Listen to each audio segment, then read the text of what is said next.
যুক্তরাষ্ট্রকে 10 উইকেটে হারানোর পর অনন্য এক কীর্তি গড়েছেন সাকিব আল হাসান।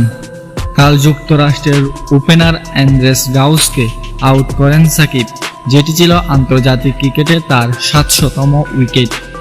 বল হাতে 700 উইকেট নেওয়া সাকিবের ব্যাট হাতে 3 সংস্করণ মিলিয়ে রান আছে 14,000-এর বেশি।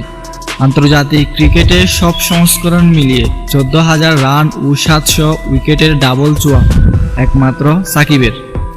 বাংলাদেশের প্রথম বোলার হিসেবে 3 সংস্করণ মিলিয়ে 700 উইকেট নিয়েছেন সাকিব।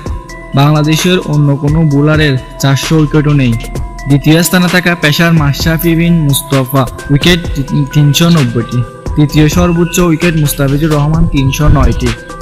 700 উইকেটের ক্লাবে সব মিলিয়ে বিশ্বের 17তম বোলার সাকিব। স্পিনারদের মধ্যে সপ্তম, তবে বাঁহাতি স্পিনার হিসেবে সাকিব দ্বিতীয়।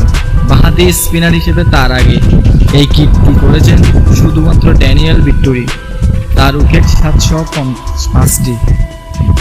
অর্থাৎ বাঁহাতি স্পিনারদের মধ্যে সবচেয়ে বেশি উইকেট নেওয়ার কীর্তি গড়া সাকিবের জন্য এখন সময়ের ব্যাপার। 3 সংস্করণের মধ্যে সাকিব ওয়ানডেতে নিয়েছেন সবচেয়ে বেশি উইকেট। ওয়ানডেতে 241 ইনিংসে সাকিবের শিকার 317 উইকেট। ব্যাট হাতে ওয়ানডেতে বেশি রান করেন সাকিব, সংগ্রহ 7,570।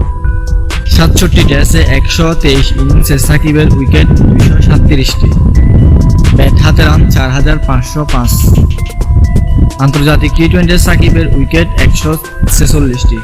এই সংস্করণে তার চেয়ে বেশি উইকেট আছে শুধু টিম সৌদির। টি-20 ক্রিকেটে সাকিব করেছেন 2,440 রান।